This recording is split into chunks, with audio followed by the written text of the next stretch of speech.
The CEO fired a single dad for no reason, then 10 black SUVs pulled up for him. The entire lobby fell silent. The moment the CEO pointed toward the exit and ordered security to remove the single father immediately. Every employee watched as the exhausted man quietly picked up his worn leather bag without arguing or begging. His young son stood beside him, holding his father's hand with frightened eyes.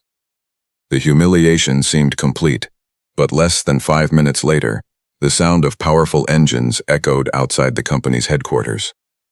One after another, 10 identical black SUVs rolled through the front gate. Armed security officers stepped out first, followed by sharply dressed executives. Every person in the lobby turned toward the glass entrance in disbelief as they all walked directly toward the man who had just been fired. If you believe kindness, respect, and second chances can change someone's life forever, please like this video, leave a comment, share it with your friends and family, and subscribe to Beyond Kindness. For more emotional stories that restore faith in humanity, David Walker had never imagined his life would become this difficult. 3 years earlier, he had been living a peaceful life with his wife, Emily, and their 6-year-old son, Noah. Everything changed when Emily lost her battle with cancer. In one heartbreaking season, David lost the love of his life. His savings disappeared paying medical bills, and the cheerful home they had built together became painfully quiet. From that day forward, he carried 2 full-time responsibilities. He had to be both a loving father and the only provider for his son. Every morning before sunrise, David prepared Noah for school, packed his lunch, and rushed between temporary jobs that barely covered rent. Some days he repaired computers. Other days, he delivered packages or worked construction. He accepted every opportunity because he had promised Emily before she passed away that Noah would never feel abandoned. Although life tested him every day, David refused to let bitterness enter his heart. One afternoon, a recruitment agency called with what sounded like the opportunity he had been praying for. A large technology company, Harper Global Industries, urgently needed an experienced facilities manager. The salary was more than enough to give Noah a better future, and the position offered health insurance and long-term stability. David spent the entire night preparing his documents, polishing his old shoes, and reviewing every detail of his work experience. The next morning, wearing his only suit, he arrived at the towering headquarters with Noah because the school had unexpectedly closed due to a water pipe emergency. David apologized repeatedly to the receptionist for bringing his son, explaining that he had no relatives nearby and could not afford a babysitter. The receptionist smiled kindly and allowed Noah to sit quietly in the waiting area with a coloring book. Upstairs, however, the company's powerful CEO, Victoria Harper, was already having the worst morning of her career. A billion-dollar partnership had collapsed overnight. Shareholders were demanding answers, and every executive around her feared losing their jobs. Under enormous pressure, Victoria became colder than ever. She no longer noticed the human stories behind the employees entering her office. To her, everyone had become another problem waiting to happen. When David finally entered the interview room, he answered every technical question with confidence and years of practical experience. The executives seemed impressed. Even the human resources director quietly nodded with approval. Everything appeared to be going perfectly, until Victoria noticed little Noah through the glass wall, patiently drawing pictures while waiting for his father. Her expression immediately hardened. Without asking a single question about David's circumstances, she concluded that a man bringing his child to an interview lacked professionalism. She closed his resume, stood from her chair, and announced that Harper Global Industries had no place for someone who could not separate personal problems from business. Before anyone could defend him, she ordered security to escort David and his son out of the building immediately. David didn't argue. He simply thanked the interview panel for their time, picked up his old leather bag, held Noah's tiny hand, and slowly walked toward the lobby. The security guards felt embarrassed, escorting a man who had done nothing wrong, but they were following orders.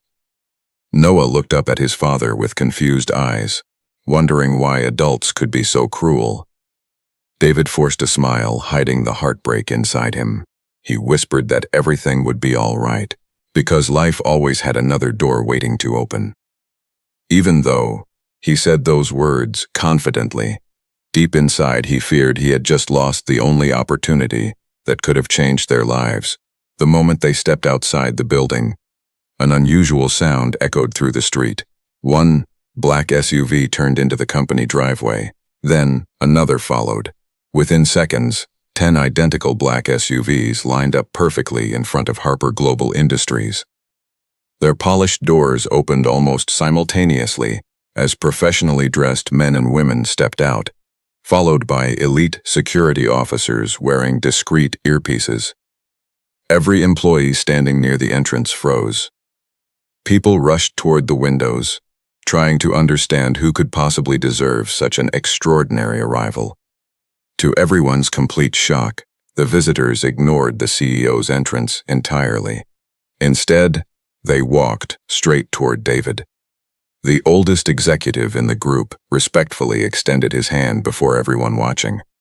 His voice was calm, but filled with genuine respect as he welcomed David back and apologized for arriving a few minutes late because their flight had been delayed.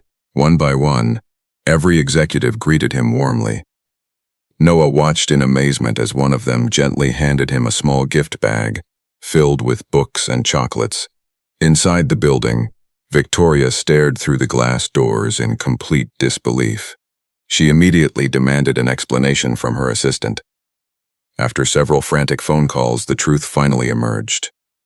Years earlier, before tragedy entered his life, David Walker had founded an innovative software security company from the garage of his small home. His technology later protected hospitals, schools, and emergency services across the country. Armin hesitated.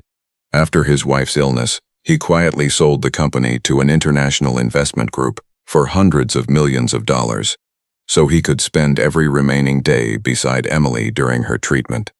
After her passing, David disappeared from the business world, donating a large portion of his fortune anonymously to children's hospitals, golf shops for single parents, and cancer research foundations. Almost no one recognized him anymore, because he chose a simple life, devoted to raising Noah instead of living like a billionaire. The executives standing outside represented the international foundation David now chaired. They had come to discuss a humanitarian partnership worth nearly $1 billion. Harper Global Industries had been selected as the leading corporate partner. If David approved the company's values, Victoria's face turned pale. Only minutes earlier, she had humiliated the very man whose signature could determine the future of the largest business agreement in her company's history. Without wasting another second, she rushed downstairs and walked outside. For the first time in many years, the confident CEO looked uncertain. She sincerely apologized for judging David based on appearances and admitted she had allowed pressure and pride to cloud her judgment. The crowd remained silent, waiting for David's response. David looked at Noah before answering. He explained that money had never defined a person's character. Losing his wife had taught him that compassion mattered far more than status. He said he could forgive personal disrespect because everyone makes mistakes during difficult moments. But he could never ignore a company culture that humiliated hard-working parents simply because life had placed unexpected responsibilities on their shoulders.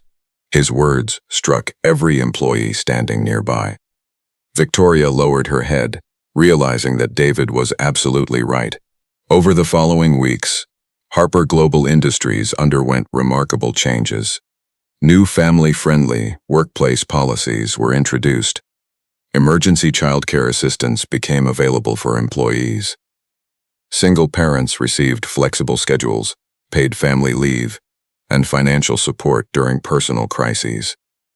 The company even established a scholarship program in Emily Walker's memory for children who had lost a parent.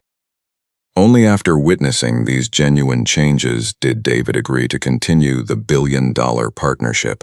His decision wasn't influenced by profit but by proof that the company had chosen kindness over image. Months later, Harper Global Industries became known as one of the most compassionate employers in the country. Employee satisfaction reached record levels, productivity increased, and the company's greatest success no longer appeared on financial reports. It appeared in the grateful smiles of families whose lives had been transformed. Noah often visited the office after school, where employees welcomed him like family, instead of treating him as a problem.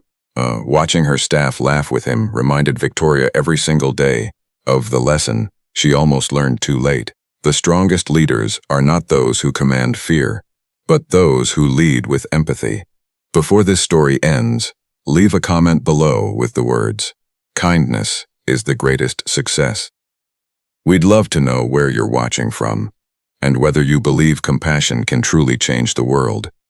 David never wanted revenge. He never needed people to know how wealthy he was. The only thing he hoped others would remember was that every person carries a story invisible to the eye. A worn suit can hide extraordinary courage. A tired,